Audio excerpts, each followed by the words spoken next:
Well, welcome, welcome, welcome.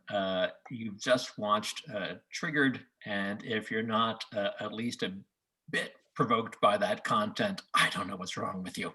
Come on, Washington State, get it together. We are so fortunate to be joined by the filmmaker and the editor, Nadeem and Ash. Thank you so much for being here. I'll give you a chance to introduce yourselves and make any opening remarks. If we have a lawyer, may as well start with that. Okay, my name is Ash Meer, and I met Nadeem in a Indian restaurant on Capitol Hill, and he was plying his daughter with sweets. And I saw an opportunity because he was talking about making films, and at the time I was working as a Grubhub driver because I just wasn't getting enough work I was an animator and an art director.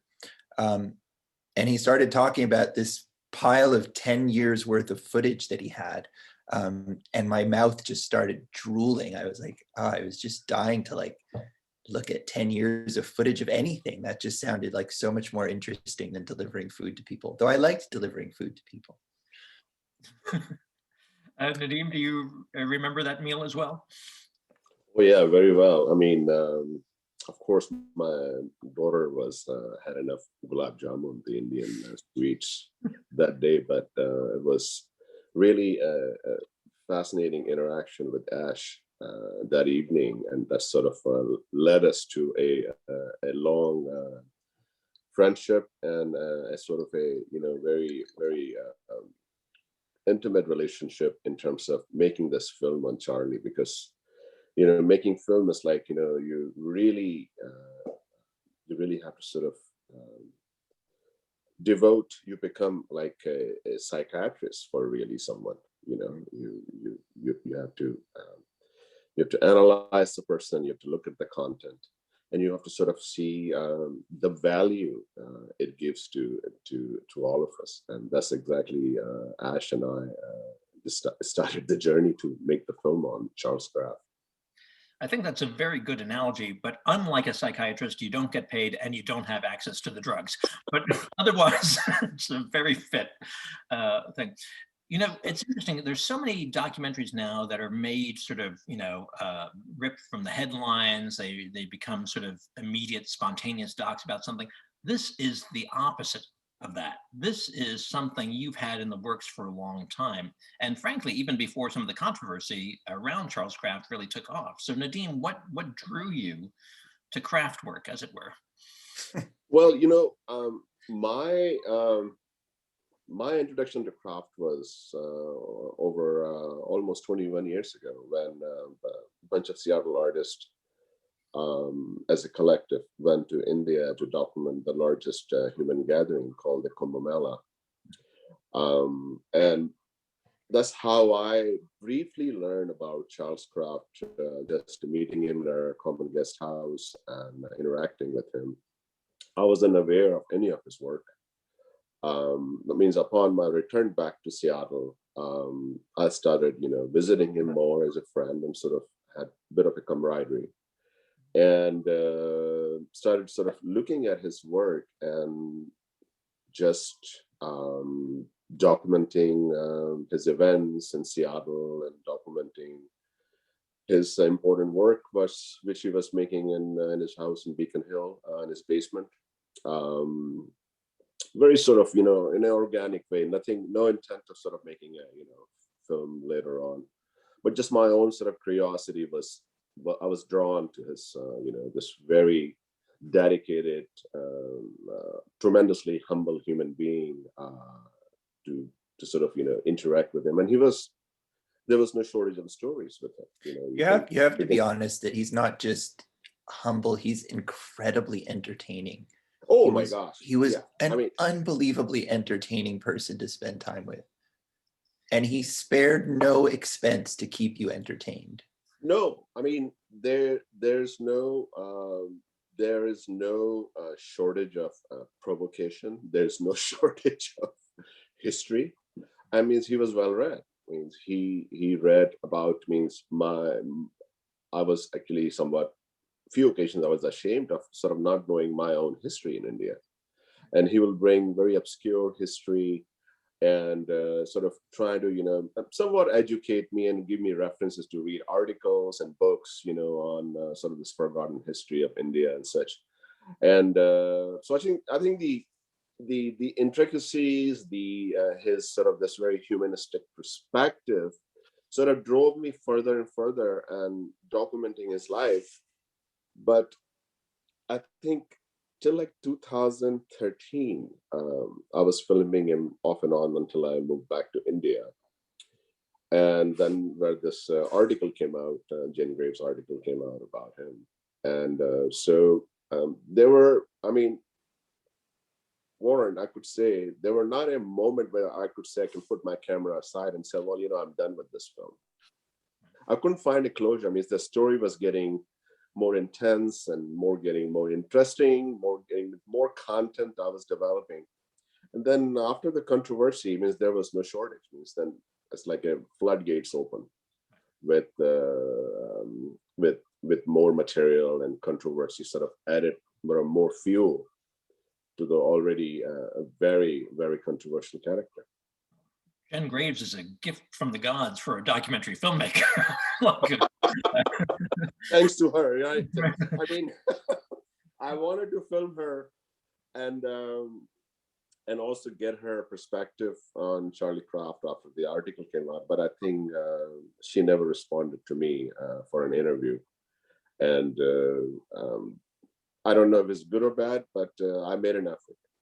On record, I made an effort. Off the record, you didn't make an effort. Fascinating statement. I want to come back to Jen Graves in a moment, but Ash, I'm curious because if you weren't already, you were clearly well versed in the world of Charles Krafft now. When did you become aware of Charles, or when did you meet Charles? What drew you to him? So when I was in film school, there was a article on his work, or not on his work, actually. It was about something completely different, but the illustration was one of his pieces from the Porcelain War Museum. And I believe it was the hand grenade, like the bunny holding the hand grenade, like painted in Delft style. And it just was like such a striking image. And at the time I was really obsessed with surrealism. So I cut it out and I put it on my wall, and I had it there for a long time. So it sort of like inhabited a place in my brain. And so when he started talking about Charles Krafft, I didn't actually really know who Charles Krafft was. And then I went home and I did like a Google search, and I realized that this was like the same artist who had made this piece so many years ago. And so then I was just really curious, because I knew that Nadeem and Charles were close friends. And so I just really wanted to meet him. I thought he was fascinating. And I actually didn't know about the controversy at that time. And then I started to watch the stuff, and I started to Google more about him and learned about the controversy. But the first time I met him, I just realized that he was like such a idiosyncratic person that his story like really needed to be told, because it wasn't something that came out, in a one-page article. It really requires a lot more examination. And so you get all this footage, and at some point, when does this become collaborative between filmmaker and editor, and how does that work? Because it's something that's moving, it's growing, it's evolving as you go along. So how does that companion? Oh, it was literally collaborative from like day one, because he came to me, with this pile of footage and sort of ideas, like a whole bunch of ideas about what he wanted to say and stuff like that. But then at the same time, he said to me, well, you have your complete freedom to like tell the story however you want, which is sort of like everything you want, because like editing is just so much easier than coming up with ideas on your own, right? You take things that are already pre-existing and you put things together.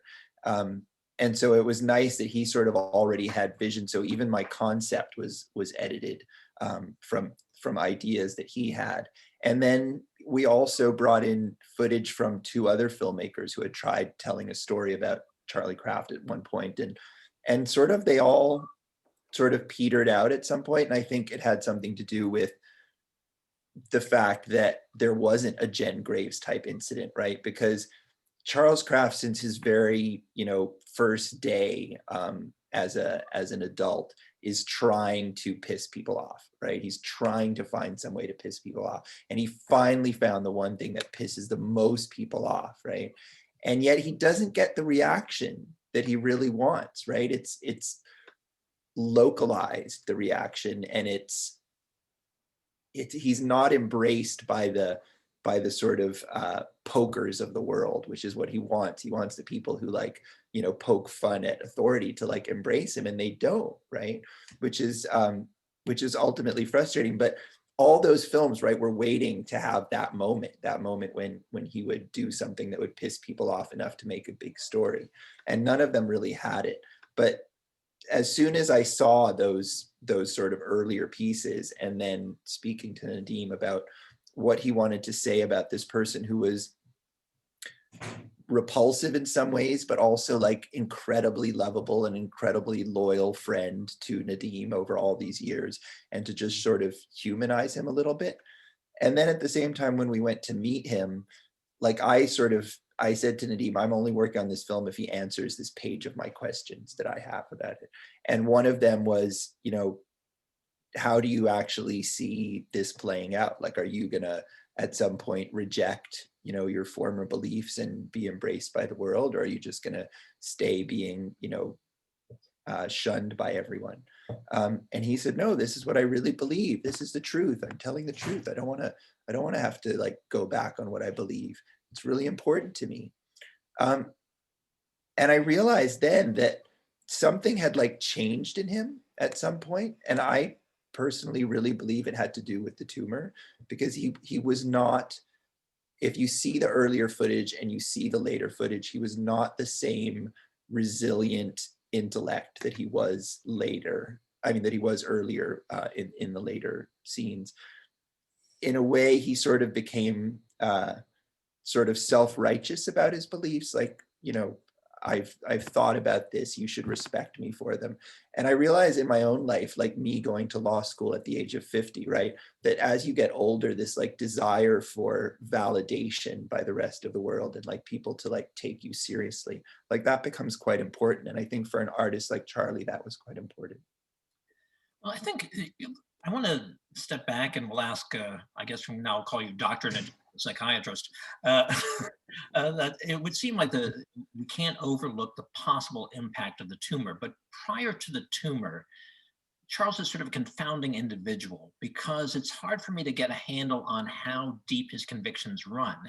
If he's a true believer, or if he's more like another Washington state resident, like Glenn Beck, who had a brand and was putting on a show to a certain extent. Where do you think he was pre-tumor, Nadeem? Well,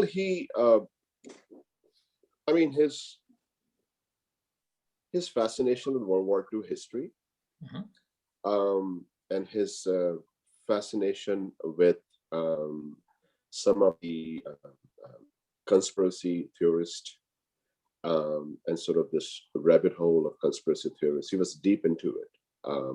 And, we all have to remember that he's of that generation, that someone who can believe something they see on the internet, and can get trapped into some of this rabbit hole conspiracy theories of whether it's a white nationalism, anti Holocaust propaganda and such. It's sort of all put in together. It all comes in a bundle. It's you can't talk about money and won't end up in hating the Jews. In conspiracy theories. So it's very predictable. Predictable rabbit hole theory.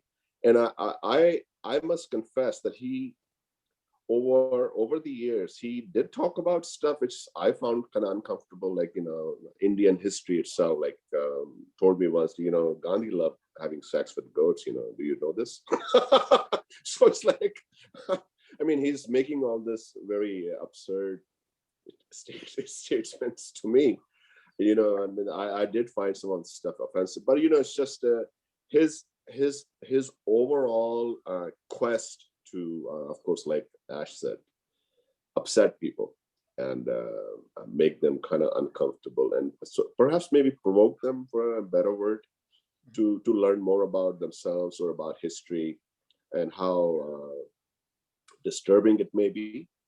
And I think his Nazi track, I think what I understand and what I read with him, and looking at some of his interview of his obsession with this Romanian Archbishop Viorel Trifa, where he read about it, of a case in Romania where he thought was a lie, and Charlie sort of traveled there in, I think, 2010, and films historians about that particular history in World War II time.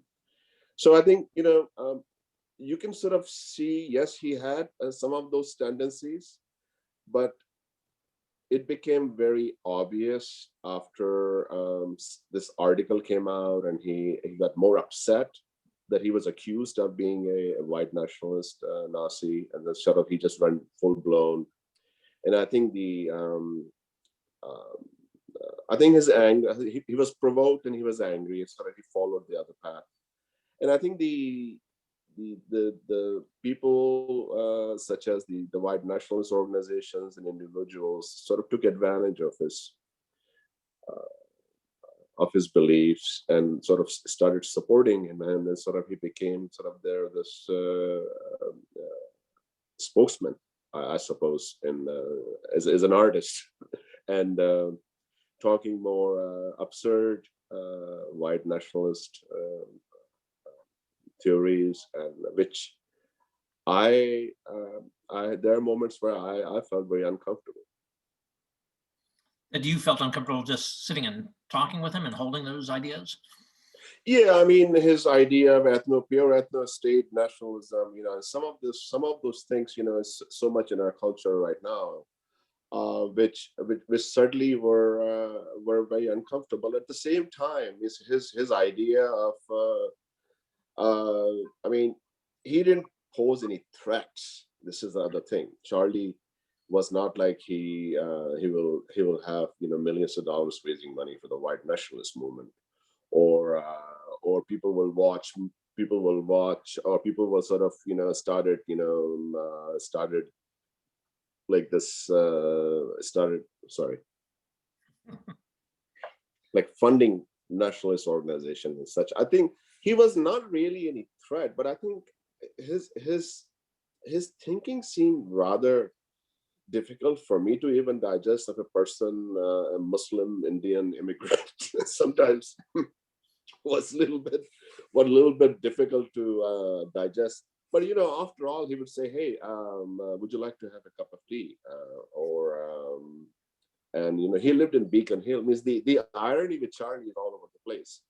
I mean, he was projected being this white nationalist Holocaust denier, but to me, he complained a whole lot about gentrification in Beacon Hill. So you go figure, Charlie. I mean, in his obsession and this sort of his own echo chamber of history, he that was his inner world. I think that he kept himself busy through history and through different references and kind of obscure books, really books I have never heard of, from very obscure writers from all over the world. Let's just call them self-published books, yeah. And I mean, you find them on tables at gun shows. Yeah, I mean, these are just strange content. But I mean, Warren, I mean, as a filmmaker, these are all good stories. That's what makes good films. I think if we can get some sort of a friction, like a good poetry, means if there's a friction, something can come out. And I think my idea, and I think Ash's idea, was that in order to sort of tell Charlie Krafft's story and this very dark story, we have to somehow humanize him in order to bring the truth, which is a lot more complex than just popular cancel culture terms like white nationalist, Nazi. These are like very loosely termed in our society at the moment, and I think we're losing real meaning of it, and we have to question what is really provoking and who these white nationalism and this neo-Nazi groups are. I think these are some of the questions we should be asking after watching this film.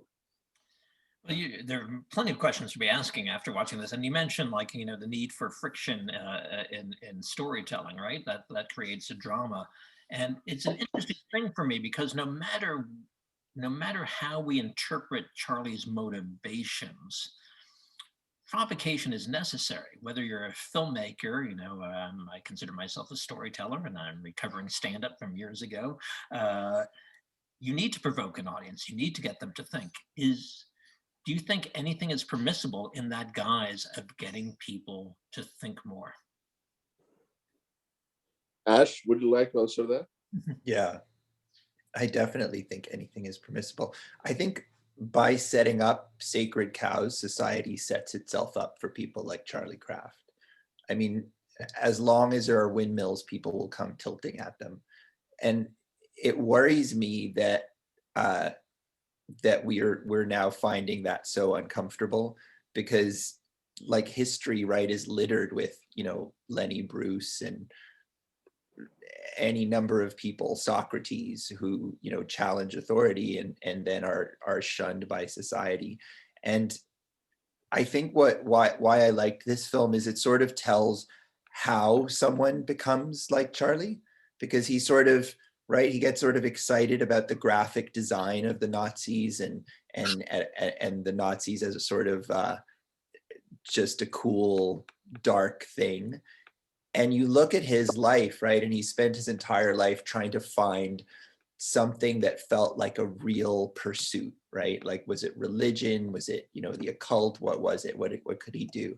And this conspiracy theory thing like bit him. And that's like, that filled his life. That filled, the place in his life that other people collect stamps or have religion or, whatever obsession it is they have.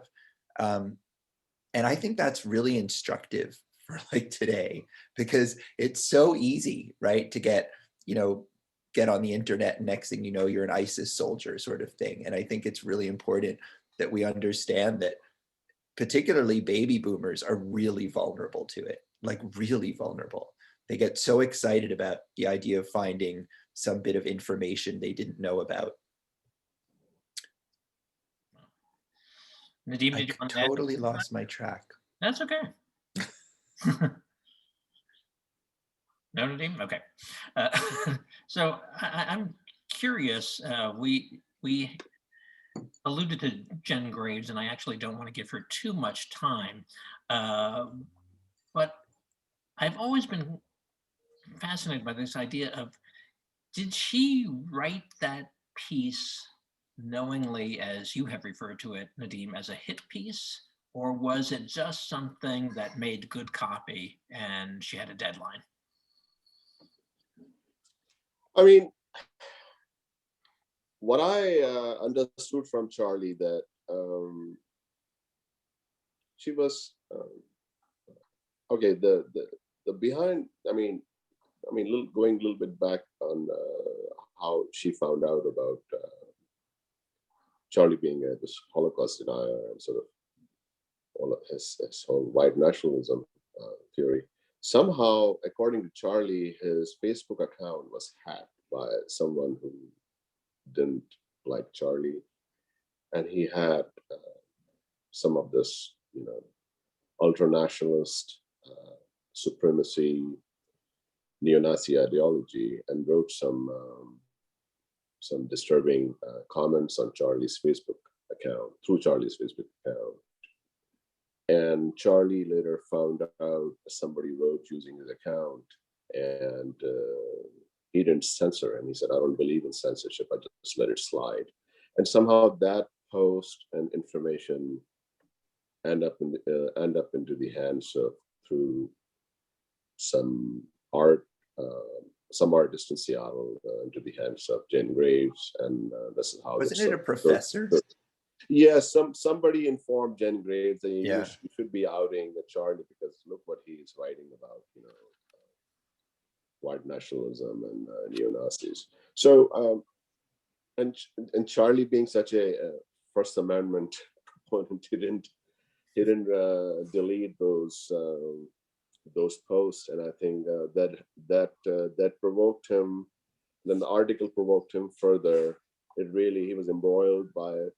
When I interviewed him in Goa at a barbershop, soon after the article came out, I had a choice between choosing a temple or a barbershop, and I thought I think Charlie could use a little bit of a massage in a barbershop. talk about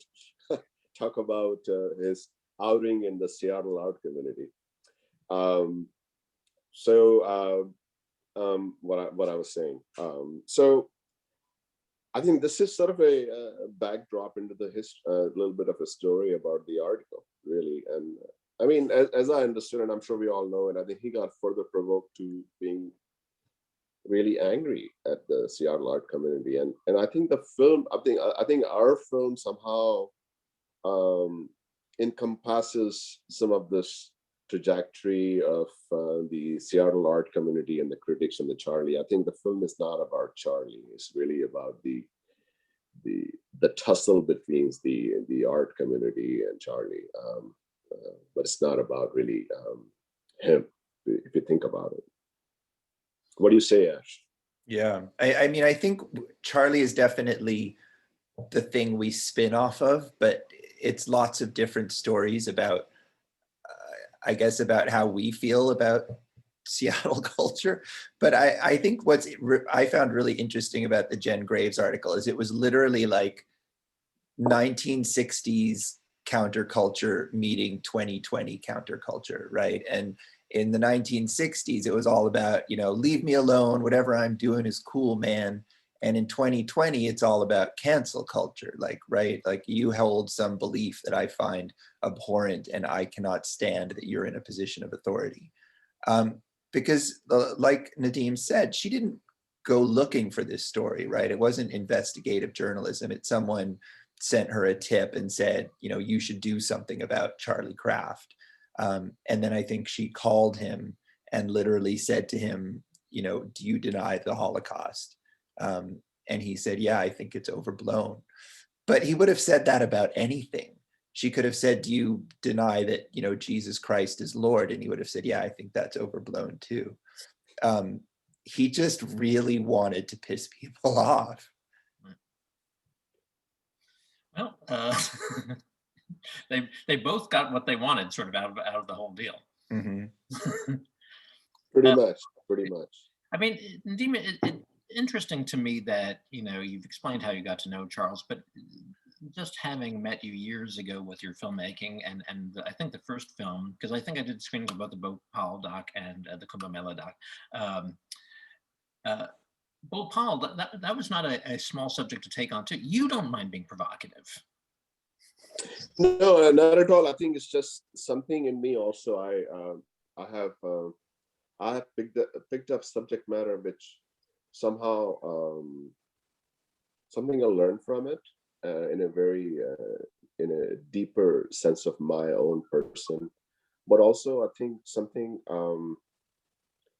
which I feel is stories needs to be told because it holds a special place in my heart. Particularly Bhopal was because I was born in Bhopal, and Kumbh Mela was some of my sort of an early work in terms of this trying to understand this my own identity in India as a Muslim, and growing up in a very multicultural society and things I wasn't exposed to. I learned a lot about them when I moved to States. Sort of looking at this sort of this global human family and the challenges we sort of foresee, and how do you confront it? I mean, I think the real confrontation is a dialogue, and be able to understand. And of course, Warren, some of the subject matters are very depressing. And I must say, after making the Bhopal film, I went into a deep depression for several years, all confessing it to you, just because the it's so disturbing and you feel really helpless. My second film on Bhopal, which is not released yet, because what I'm hearing from festival directors, that is very visceral. They can't, they cannot show it, or they don't want to show it. And I mean, my take on all of this is that I feel like that I'm provocative in a sense, but I think I'm provocative in a more humanistic sense. I want to see a sort of this sort of the bedrock of all of us as a human beings, to really to see where is the fuck up, where is the fuck up? Can we talk about stuff, without getting upset and personal, really? Well, I think you help with that tremendously with the works that you give us, Nadeem. I have one more question for you, but I really do want to champion the stories that you have told through your films. And if there's anybody ready to take on yet another Nadeem marketing challenge of a film, I'm here for you. So. Well, you will see a Bhopal film, Bhopali, before I'll send it to you, Warren.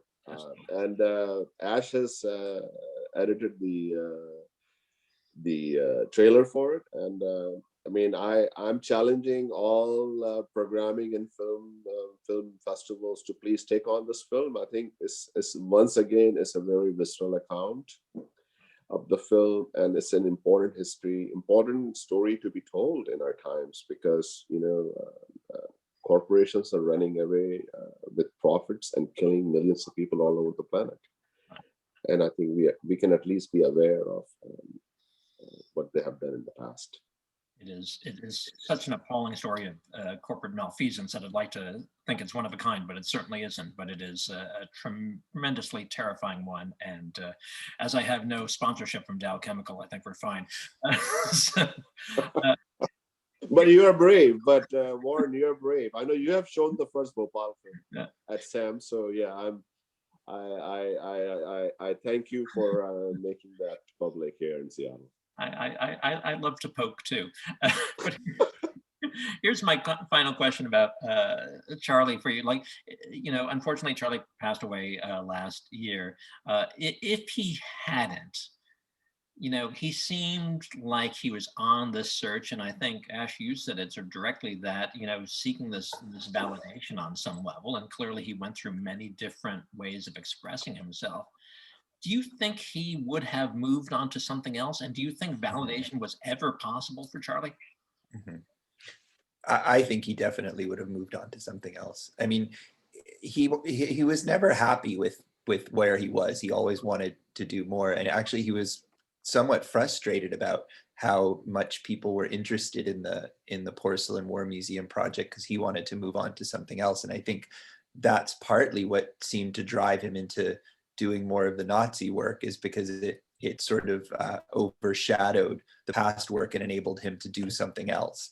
And I think he probably would have eventually, I mean, what do you think, Nadeem? I think he probably would have gotten tired of it and moved on to something else. Such a curious mind. I think the controversy and other things didn't really bother him. I think the last thing I saw he was making was that the Unabomber Ted Kaczynski bust he was making. And one day I remember going to his house in Charlie, got Ted in your workstation, what's going on? So start telling me about Ted Kaczynski. And then on the bottom, he put another little, cutout piece from paper. It says, "Ideas worth spreading."